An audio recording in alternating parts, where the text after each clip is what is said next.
to Mobile Hi Legends! guys, ngayon na ay gamit ko si Cardo. Kapag pala gusto nyong maging mabilis ang pag-jungle, gawin nyo lang Chipmunk si Granger.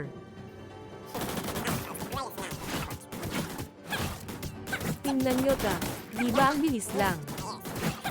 Dito ay uwing-uwi na yung taong kahoy kaya tinulungan ko na. At dahil likas akong mabait ay isinabay ko na rin si Cyclops para di na siya mahirapan maglakad. Basta wag nyo kalimutan gawing Chipmunk si Granger kapag naiinip kayo mag-jungle.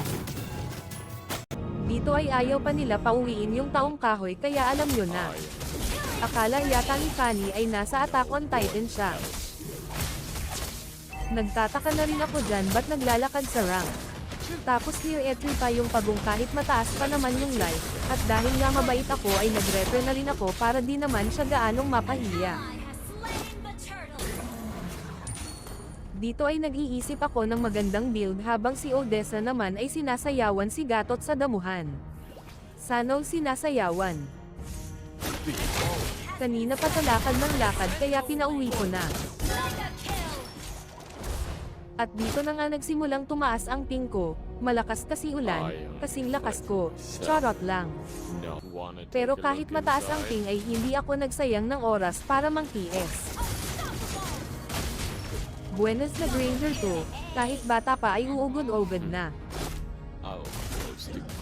Dito ay napansin ko yung naglalakad na mata kaya bumalik ako para sandutin, sana all sinusundot, charot lang.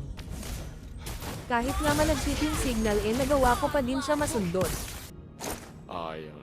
Pauwi na sana ako kaso nakita ko na nandun na naman yung magjowa sa top. Bumalik ako para putukan kaso mukhang red base niya, red ping pala. Tingnan nyo naman kung gaano kalagkit ng signal ko, kanina ko pa naiputok pero ngayon lang lumabas. Yung bala. Dito ay medyo nagulat nga ako dahil biglang nagpaliwanag yung dalawang tank, kahit di naman nila need mag-explain.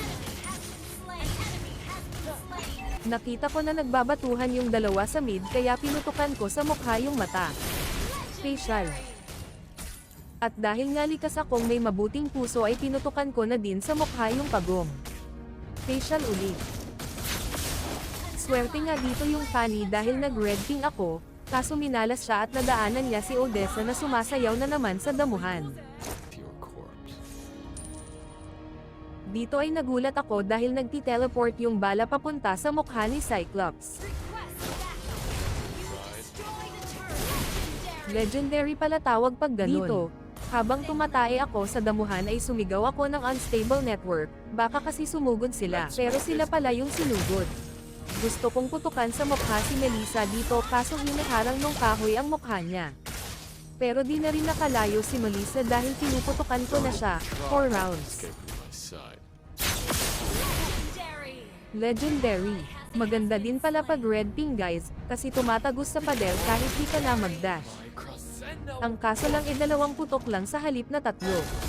Nag-teleport na naman yung bala. Natatawa nga ako sa part na ta. Dito ay napansin ko na may nagbabardagulan sa may red nila, kaya sumilip ako sagli. Iniisip ko dito kung sino ba uunahin ko putukan, si Fanny ba o si Odette, charot. Dahil sa laki at haba, ng pagmamahal sa akin ni Fanny bumalik siya para magpahatid sa akin pauwi, pero pinutukan ko muna siya sa mukha. Facial na naman. Napagbintangan pa akong manyak ang bait-bait kong babae. Dito ay pagsasabayin ko sana tong dalawa kahit marunong naman ako makontento sa isa kaso bigla na naman nag-red ping, awit. Akala ko nga mati-take down ako dito. Buti na lang naka-recall ako kaagad, kaso bad news.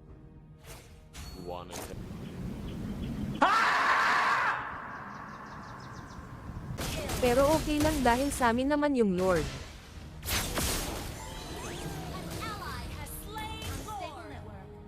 Dito ay mapupush na base nila kaya pinauwi ko muna si Fanny para makapag-bet. Thank you pala sa panonood sa walang kwentang content ko guys.